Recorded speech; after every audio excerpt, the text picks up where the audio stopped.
자, 안녕하십니까. 상황 김영국 대표입니다. 오늘은 투자병법 강의 세 번째 시간, 앞서서 이야기를 해드린 것처럼 병원균 이슈와 관련된 부분을 강의해 보도록 하겠습니다.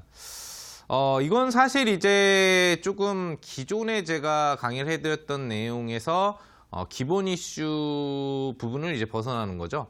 보통 시장의 이슈라고 하는 것은 뭐 그 당시 기조의 어떤 외부적 상황, 내부적 상황과 맞춰서 뭐 재료가 되는 새로운 사항이 나오거나 쟁점이 되는 부분들이 집중이 되는 건데, 오늘 다뤄보게 될 부분들은 역시 9월은 일본 관련 부분을 메인으로 봐야 되는 건 맞는데, 봄, 여름, 가을, 겨울마다 항상 사시사철 돌아다니는 이슈가 있습니다. 지금 설명드리지만 내년 이 시점에도 여러분들이 관심 가져야 될 이슈가 되는 거예요. 예를 들어서 봄철에는 황사 이슈가 있을 수 있고, 여름철에는 뭐 냉풍기라든지 제습 관련 이슈가 있을 수 있는 거고요. 가을철에는 그래서 이제 병원균 이슈, 그 다음에 겨울철에는 난방 관련이나 아니면은 어떤 방학 시즌을 맞이하는 이제 게임 이슈 부분들이 항상 돌아가는 이슈가 되겠죠. 그리고 지금은 좀 더 특이합니다. 왜 그러냐면은 여러분들 아시겠지만 매년 가을철 환절기에 병원균이 기승을 부리는 게 맞는데, 지금 뭐가 오고 있죠? 우리나라에 역대급 태풍이라고 지금 인식이 되고 있는 링링이 지금 오고 있습니다. 당장 이제 내일이면은 어마무시한 비와 바람을 퍼붓는 그런 태풍이 될 것 같은데, 이름하고 걸맞지 않게, 이름은 되게 좀 착해 보이잖아요. 착해 보이는데 이름하고 걸맞지 않게 조금은 좀 센 태풍인 것 같아요. 예전 태풍 중에 이제 매미 뭐 이런 등급일 수 있다, 뭐 이런 얘기가 나오고 있는 건데, 화면이 혼자서 막 잘 넘어가요, 그죠? 그래서 보면은 태풍이 이제 오고 있으니까 태풍에 대해서 우리가 좀 알아볼 필요가 있어요. 최근 태풍의 위치 및 예상 경로도 여기 이제 어떻게 올 건지를 보여주는 건데, 보시면은 기준일시는 아까 제가 낮에 원고 작업을 했기 때문에 3시 기준으로 이제 어떻게 올지에 대한 부분들이 이제 나오는 겁니다. 보시면 이제 나오는 위치가 우리나라에서 왼쪽으로 와요. 그러니까 여러분들 태풍은 어느 쪽이 비바람이 강한지 아시죠? 태풍에는 중심에서 오른쪽이 굉장히 위험합니다. 왼쪽은 오히려 약해요. 근데 보통 대부분 여름철 태풍은 일본 쪽으로 가거든요. 일본 쪽으로 가게 되는데, 그럴 경우에는 우리나라 같은 경우가 이쪽으로 배치가 되죠. 파란색이네요. 왠지 되게 무서워요, 그죠? 비와 바람이 부는 것 같습니다, 지금.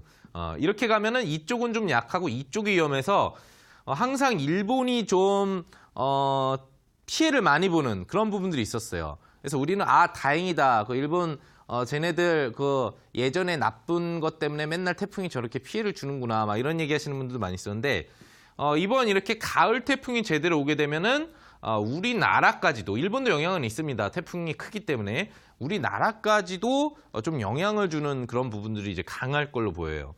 그래서 대략적으로 보시면은 이제 9시니까 이미 왔겠네요, 그죠? 9월 6일 9시에 서귀포 남서쪽 230km 부근 해상까지 올 걸로 보이고, 그 다음에 새벽이죠. 새벽 3시 정도에는 이제 150km까지 오니까 아직 온 건 아니네요. 그래서 제주도 근처로 이렇게 지금 이제 오고 있는 겁니다, 거의, 그죠? 그래서 아마 오늘 새벽과 내일에 상당히 태풍에 대한 피해를 여러분들이 각별히 주의를 하셔야 되지 않을까 생각하고, 그리고 여러분들 뭐 혹시라도 이제 창문이라든지 뭐 기상 강의가 아닌데 창문이라도 이런 데는 또 신문지나 이런 거 혹시 붙이실 분들은 잘 붙여서 피해가 없게 해주시면 좋을 것 같고요. 좀 더 자세히 보면은 이제 이렇게 씁니다. 3시 현재 시점 여기에 위치를 해 있고, 21시 이미 지났겠죠? 여기 아까 설명해 드린 대로. 그리고 내일 새벽 3시에 여기 제주도 옆으로 오게 되는 겁니다. 오늘 새벽부터는 굉장한 영향권에 들어간다는 얘기예요. 그리고 제일 문제가 되는 게 이제 내륙 중간으로 오는 내일 아침 9시와 그 다음에 내일 낮까지가 최고 절정을 아마 이룰 걸로 보이는데, 그래서 내일은 웬만하면 외출 계획 세우신 분들 없겠지만 집에서 조용히 앉아 계시는 게 좋지 않을까 생각을 해봅니다. 그리고 배달업종에 종사하시는 분들은 조심하시고요. 다음 화면 보도록 하겠습니다. 이게 비바람이 엄청 무섭게 이제 불려는 화면인 것 같아요. 자, 좀 더 자세하게 최근 접시간을 알아보겠습니다. 기상 강의가 아닌데 태풍이 이왕에 오니까 좀 설명을 해보는데요. 자, 새벽 4시에 정확하게 제주도에 직접적인 영향을 줄 것 같고요. 그런지 긴급 막 속보라든지 이런 게 요즘 24시간 막 종편 TV가 가기 때문에 아마 나올 겁니다. 보시는 분도 있을 거고, 목포, 광주 쪽에 내일 오전에 직접적인 피해가 오게 됩니다. 그 지역에 지금 시청하시는 분들은 주의하셔야 되겠고, 뭐 이제 서울이라든지 이쪽 경기권 영향은 내일 오후 정도가 됩니다. 그래서 이제 중부지방에 있으신 분들은 그 영향권을 새벽이나 오전에는 좀 뭐 크게 느끼지는 않으실 거예요. 바람과 비는 어느 정도 좀 쏟아질 것으로 보이는데 그거 잘 잊지 마시기 바랍니다. 자, 태풍 부분에 대해서 이제 알아봤는데 왜 우리가 그러면은 이제 태풍 부분에 대해서 이 부분들을 설명을 하느냐? 여러분들 아시겠지만 태풍이 오면은 우선적으로 우리가 이슈를 따져볼 수 있는 게 재해 이슈입니다. 그죠? 예전에도 큰 어떤 피해를 주는 태풍이 오게 되면은 막 우리나라의 노후한 지역이라든지 이런 데는 건물이 무너지고 하천이 범람을 하고 다리가 부서지고 침수 사태가 생기고 이런 부분들이 나와요. 이번에 그런 일들이 많이 일어날 수 있거든요. 그럼 우리가 재해 관련주를 알아보는 게 아닌데 왜 이걸 합니까? 태풍이 그렇게 한번 이렇게 휩쓸고 가버리면은 뭔가 전반적인 산업시설이 무너지면서 균형이 안 맞게 된다는 얘기죠. 그러면은 자연스럽게 병충해들이 막 들끓게 되는 겁니다. 그래서 태풍이 가고 나면은 항상 문제가 되는 게 병원균 이슈가 뜨게 돼요. 만약에 이게 가을철이 아니라고 하더라도 태풍 피해가 심하면 그 시점 뒤에는 재해 이슈뿐만 아니라 병원균 이슈가 같이 뜨게 돼 있습니다. 특히나 심각한 태풍이기 때문에 이 태풍과 관련된 우리가 화면을 보면서 연계돼서 생각할 수 있는 걸 보는 거죠. 기상 강의도 좀 하면서 여러분들 그런 어떤 병충해 관련 부분에 좀 우리가 생각을 해볼 필요가 있다는 걸 알 수가 있는데, 자, 여기 있죠. 이제 두 번째 내용입니다. 첫 번째는 우리가 태풍이 우리나라에 오고 있다. 주제하고 딱 맞아요. 요걸 알아본 겁니다, 그냥. 역대급이 정말 막 오랜만에 오니까 우리가 또 상황 김영덕 대표 강의에서는 또 자세히 볼 필요가 있죠. 뉴스 많이 보셨겠지만. 두 번째는 이제 본 내용입니다. 태풍 이후에 재해 및 병원균이 기승을 부린다. 기본적으로 이제 어떤 내용이 있는지 살펴볼게요. 살펴보면은, 자, 여기 나오죠. 이제 질병관리본부에서 태풍으로 인한 풍수의 발생에 어떤 감염병 위험이 높아지는지를 이제 알려주는 이제 그래프라고 볼 수 있겠는데, 우선 이제 한 3가지 종류가 있다라는 게 아마 느껴지실 겁니다. 여기 보시면 직접적으로 질병관리본부에서 알려주잖아요. 제가 혼자 얘기하는 게 아니에요. 네. 태풍이 오고 나면은 질병이 생긴다. 이거 상황 김용택 대표 너 혼자만의 생각 아니야라고 생각하시는 분들이 있겠지만 질병관리본부가 인정을 하잖아요. 각종 감염병 발생 위험이 높아진다. 그럼 어떤 감염병이 있는지를 이제 알아보면 우선은 설사 감염병이 이제 생길 수 있다라는 겁니다. 보시면 이제 물이 오염되죠. 기본적으로 태풍이 휩쓸고 가면은 막 정화시설에도 문제가 생기고 또 침수 사고가 생기다 보면 집에 막 그런 어떤 밖에 있는 오물과 같은 물이 들어찼다가 빠질 수도 있고 이런 부분들이 되다 보면은 전반적으로 그런 어떤 수인성 그리고 식품 매개 감염병이 이제 생기게 된다는 얘기죠.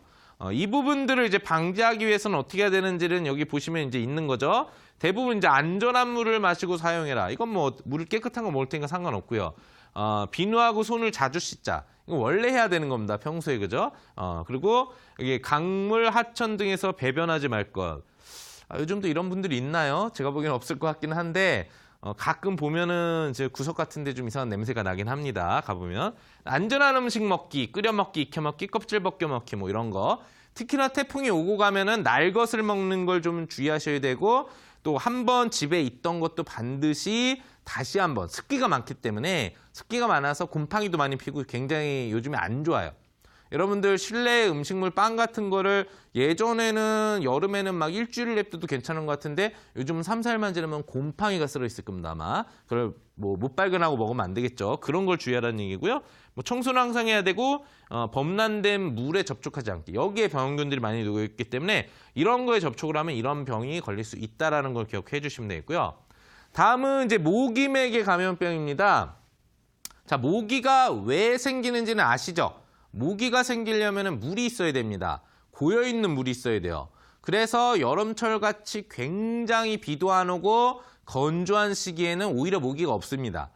장마가 지난 시점이라든지 또는 이렇게 태풍이 오고 가면은 그때 모기가 많이 생깁니다. 왜? 모기가 어떤 식으로 이제 서로 교합을 하던 간에 고인물에다가 알을 낳으면 거기서 유충이 생겨서 이제 깨어나가지고 모기가 되는 건데 그래서 지금 이제 우리가 모기는 이제 다 간 거 아닌가 생각을 하지만 요즘에 아마 느끼셨을 거예요. 모기가 한동안 좀 없었던 것 같은데 요즘에 비가 좀 오고 있었죠? 모기가 갑자기 또 많이 생겼습니다.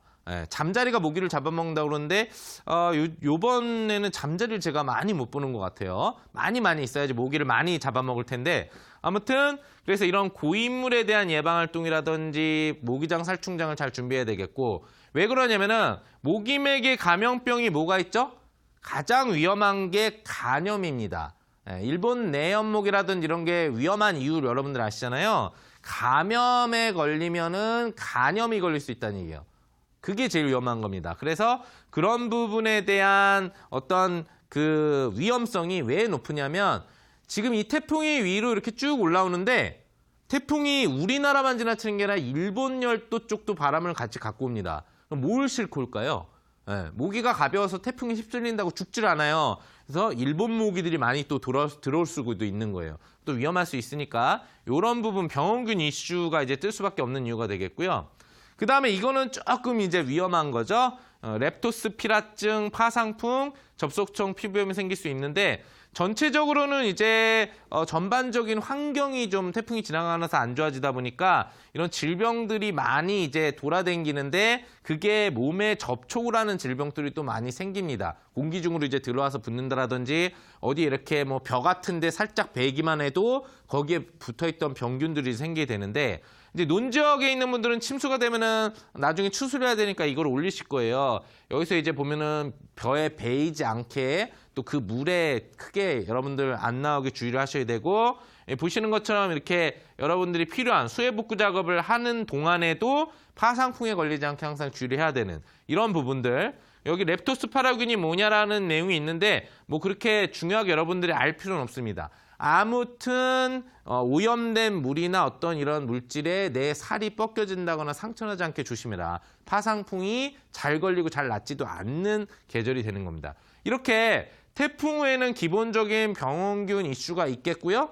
또 추가적으로는 식물한테도 위험합니다. 우리가 장마가 지난 다음에는 과일을 먹지 말자 또는 장마가 지난 다음에 채소값이 올라간다라고 하는데 고추뿐만 아니라 어떤 배추라든지 또는 이런 어떤 상추 같은데 병이 많이 옮겨붙습니다. 그렇기 때문에 어떤 그런 가격이 올라가서 농산물 관련주도 급등이 나오기도 하는데 관련 부분에 있어서 이런 탐저병 부분들을 해소하기 위해서도 병원균 이슈와 관련된 종목들이 급등을 할 수밖에 없는 부분들이 되겠죠. 자, 다음 화면 보도록 하겠습니다. 자, 이제 세 번째 내용입니다. 두 번째 내용까지 우리가 살펴봤고요. 자, 이제 9월 진짜 계절적인 이슈죠. 사실은 이 한 내용만을 봐도 되는 건데 기왕에 지금 태풍이 오고 있는데 우리나라에 피해를 주는 게 거의 확정적으로 보이니까 그와 관련돼서 제2후에 발생할 수 있는 병원균 이슈에 대해서 우리가 먼저 알아보게 된 거고요. 이제는 환절기의 기본적인 인체 면역력 약화를 기본으로 볼 수 있습니다. 자, 여름에 굉장히 더웠다가 가을에 추워집니다. 그러면 여름에서 가을이 가는 지금 같은 시기에 아침 온도와 낮 온도가 굉장히 틀려요. 또 낮 온도와 밤 온도가 틀립니다. 그러면 사람이 보통 기본적인 정상 온도 범위가 변화할 때는 몸에서 그걸 자연스럽게 인식을 해가지고 자율신경계가 이거를 잡아주는데 이 부분이 너무 편차가 많으면 자율신경계가 이걸 인식을 못 해버려요. 그래서 제때 들어오는 세균들, 지금도 우리 몸에 제가 말을 하고 있어도 수많은 수백만 마리의 세균들이 몸에 들러붙어가지고 막 입으로도 들어오고 숨 쉴 때마다 저를 어떻게 해보려고 지금 하고 있는 건데 버티고 있는 거거든요. 좀 굉장히 강하게 살려고 노력을 하고 있는 사람이기 때문에 근데 이런 면역력이 극대화되게 낮아질 수 있는 시기가 여름도 아니고 겨울도 아니고 이런 환절기예요. 그러다 보니까 이런 시기에는 항상 우리가 위험할 수 있는 병원균이 있죠. 기본적으로 이제 여러분들 식중독이 여러분들 그 살모넬라균에서 생기는 거 아시죠? 이게 여러분들 여름에 많이 발생한다고 생각하시는데 여름엔 오히려 건조하기 때문에 식중독이 덜 걸립니다. 오랜 시간 방치를 해놓을 때 생기는 건데 지금은 습하기 때문에 오히려 그 습기와 함께 병원균이 많이 이런 곳에 들러붙어서 더 번식이 잘 돼요. 여름보다 지금이 번식이 더 잘 됩니다. 그래서 가을철에 식중독이 오히려 더 위험하다. 이거 보이죠? 9월 식중독 주의알림, 식품의약품안전처에서 요즘에 막 이제 지금 여러분들한테 알려주고 있는 내용입니다. 그래서 가을철에 이게 더 위험하다는 거 알아주시면 되겠고요. 그다음에 노로바이러스. 마치 귀여운 것처럼 착각을 해요. 안녕하세요, 나는 노로바이러스예요. 하나도 안 귀엽습니다. 이거는 이제 보통 이제 장염, 위장염을 일으키는 거죠. 특히나 성인은 잘 안 걸립니다. 성인은 이제 장기가 많이 어느 정도 안정화되어 있기 때문에 안 걸리는데 우리 아이들, 자녀들이 보통 노로바이러스에 의해서 위장병 그리고 설사를 한다거나 이런 고생을 하게 됩니다. 그럼 이게 감염성 부분들이 있어요. 그래서 있으면 학교도 못 보냅니다. 아시겠죠? 증상이 있으면 학교를 못 보냅니다. 그렇기 때문에 항상 이 부분에 여러분들이 잘 대처할 수 있게 주의를 해줘야 되는데 기본적으로 태풍이 있건 말건에 올 수 있는 병원균 이슈라는 거, 9월 달에 나올 수 있는 병원균 이슈라는 것을 잊지 않으시면 좋을 것 같고요. 자, 다음. 이거는 이제 뭐 여러분들 아실 겁니다. 사스. 와, 너무 대표적인 거죠. 조니 체인이라는 사람이 지금 중국 지역에서 있다가 이 면역 약간 결핍 쪽이라고 볼 수 있겠는데 관련된 이 사스를 걸려버리게 됩니다. 그래가지고 지금 이동을 하는데 이 병원균이 뭔지 그때 몰랐어요. 막 동남아 쪽에도 접촉한 사람이 가서 원인을 대고 호주 쪽도 그렇고 또 이쪽 저쪽으로 가면서 다 해서 상당히 많은 사람들을 감염시킨 부분이 되죠. 이게 보통 언제 발생하느냐? 역시 가을철에 발생된다는 것을 여러분들이 기억을 해주셔야 되는 부분들이 되는 거고요. 그러니까 상당히 주의를 해야 됩니다. 또 발생할지 모르는 거예요. 언제 발생할지 모른다라는 부분들을 기억을 해주셔야 되는 거고 다 가을철에 있을 수 있는 겁니다. 이번에 조류독감. 우리가 좀 무시를 하고 있었어요. 자, 여기 기사 날짜 보시면은 9월 2일 날짜에 돼 있죠. 8월 말에도 그렇고 지금 동남아 쪽에서 계속 조류독감이 대량으로 발생을 하기 시작하고 있습니다. 베트남, 주로 베트남이나 이런 닭 산지에서 많이 발생을 하고 있는데 조류독감은 기본적으로 그 지역에서 직접 감염되는 것도 위험하지만 이 감염된 고기가 들어와서도 또 전염되는 부분들이 강합니다. 그렇기 때문에 여러분들이 지금 이 조류독감이 다시 한번 국내에서도 상당히 한번 이슈가 될 확률이 높아요. 주로 조류독감이나 구제역이 언제 기사되는 경우가 많냐면 가을철에 보통 뜨는 경우가 많습니다. 그래서 가을철에 한 번씩 관련 구제역이나 조류독감 얘기 이런 얘기도 있어요. 누가 일부러 이 바이러스를 갖다가 가을철만 되면은 종목들을 매집해놨다가 그 여기저기 농가에 가가지고 주사를 놔버린다. 닭한테, 돼지한테 이런 얘기 돼요. 왜 갑자기 발생을 하냐 가을철만 되면. 근데 지금 이미 동남아에서는 그런 부분들이 나오고 있다는 거. 언제 우리나라에도 또 조류독감이 발생할지 모르는 거예요. 9월이기 때문에. 근데 중요한 거는 이 조류독감은 우리가 보통 걱정을 안 하죠. 닭한테 걸리는 거야? 우리하고는 상관없지. 그게 아닙니다. 실질적으로는 인체 감염증을 우려할 수 있는 게 조류독감입니다. 그만큼 구제역에 비해서 더 주의가 필요한 부분들이라는 거 알 수 있죠. 이 조류 인플루엔자 H5N1형은 인체 감염을 해서 폐혈증이라든지 폐와 관련된 문제를 일으킬 수 있다는 거 여러분들이 기억을 해주셔야 되겠고요. 그 다음에 치사율 100%. 와, 이거 정말 무섭죠. 아프리카 돼지열병. 아프리카 돼지열병이 지금은 잠잠하죠. 북한에서 뭐 발병했다는 얘기도 있는데 아직까지 우리나라에서 이제 이 부분에 대해서 부담감을 줄어들고 관심이 없잖아요. 근데 아직도 중국이나 이쪽 그 관련 지역에서는 계속 확산 중인 상태입니다. 멈춘 게 아니에요. 이 이슈는 한번 제대로만 우리나라에 들어오면은 우리나라 돼지들이 다 죽어나갈 수가 있는 이슈인데 얼마 전까지만 하더라도 또 최근에도 한번 기사됐는데 그게 크게 이슈는 안 되더라고요. 실질적으로 여행객이 갖고 들어온 관련 외국 품목에서 또 아프리카 열병 유전자가 나왔다라는 소식, 뭐 바로 폐기는 시키지만 그만큼 계속적으로 지금 우리나라에 상륙을 하려고 하고 있는 중이기 때문에 우리가 주의가 필요하다는 부분들을 기억을 해볼 수가 있는 겁니다. 자, 그래서 지금 우리나라에서 이미 준비를 하고 있어요. 여기 가려져 있지만 아프리카 돼지열병과 구제역 예방을 위한 양동 농장 소독을 해야 된다라는 게 9월 5일 날짜로 보이실 겁니다. 그렇죠? 9월 5일 날짜니까 여러분들 바로 여기 핀데 왜 그러냐면은 보통 구지역하고 조류독감이 그 병원균이 있는데 병원균을 갖다가 누가 옮길까요? 아무나 옮기는 게 아니죠. 얘네들끼리 옮기는 게 아니라 농가 한쪽 농가에 감염이 되면 사람에 의해서 다른 농가 쪽으로 가다가 감염이 됩니다. 그래서 지금 사람이 가장 많이 유동하는 기간이 좀 있으면 추석입니다. 그러면 각종 돼지도 잡고 막 닭도 잡고 이런 것들이 많이 나오다 보면 유동이 많이 되다 보면 감염균이 한번 만약에 발생을 했을 때 심각하게 전염이 될 수 있다는 얘기죠. 그래서 뭐 이미 이제 소독을 하라라고 얘기를 하는데 소독을 하라는 얘기가 공식적으로 이렇게 나오면 소독 관련주들이 움직여야 되겠죠. 매출기대 심리가 있으니까. 근데 아직 안 움직였기 때문에 우리가 관심을 가져야 된다는 겁니다. 자, 이제 종목을 한번 보도록 하죠. 그럼 대표적으로 우리가 앞서서 태풍이 오고 있다. 태풍이 오면은 이제 병원균이 들끓는다. 그리고 지금 당장 이제 9월에는 계절적 이슈로 뭐 동물병원균이든지 이런 게 나올 수 있다라는 얘기가 나오는데 우선 예방 차원이 중요하고 검역이 중요하겠죠. 우리나라에서 가장 대표적인 병원균 관련주로 인식이 되는 게 여러분들이 잘 알고 있는 종목은 파루라는 종목이 있을 겁니다. 병원균 퇴치 및 차단 관련 방역 기계를 생산 판매하는 업체입니다. 그러니까 뉴스에 보면 이렇게 차가 지나가는데 옆에 가만히 있어서 막 석회가루 같은 거 뿌리죠. 그 기계를 파루에서 만들어서 판매한다고 보시면 되겠습니다. 관련된 부분에 있어서 직접적으로 기대감을 가질 수 있는데 아직까지 특별한 시세가 없다라는 거. 움직임은 조금씩 나오고 있는 거예요. 지금 꼬리가 나오는데 큰 파동이 나온 적이 없습니다. 그래서 지금 저점에서 병원균 이슈가 무언가 준비를 하고 있다는 걸 잊지 마셔야 된다는 얘기고요. 자, 다음 종목은 제일바이오입니다. 국내 대표 동물의약품 전문 개발 제조업체라고 보시면 되겠습니다. 왜 전문 업체냐면은 이 업체 같은 경우에는 동물 백신과 관련된 시설들을 다 가지고 있어요. 그러다 보니까 어디서 뭘 수입해가지고 만들고 이런 게 아니라 자체 시설을 다 갖고 있기 때문에 상당히 그 만드는 속도나 처리 속도를 빨리 가져갈 수 있는 종목입니다. 자, 차트도 보시면은 바닥에서 상향 양봉 연속 차트가 나오면서 이제 막 3개월선을 돌파하고 있는 게 보이실 거예요. 그럼 결국에는 이런 시기에 한 번 정도 급등이 나오는데 병원균 이슈와 같이 맞물려서 만약에 병원균이 창궐을 한다라고 한다면은 이제 강한 급등이 나올 수 있겠죠.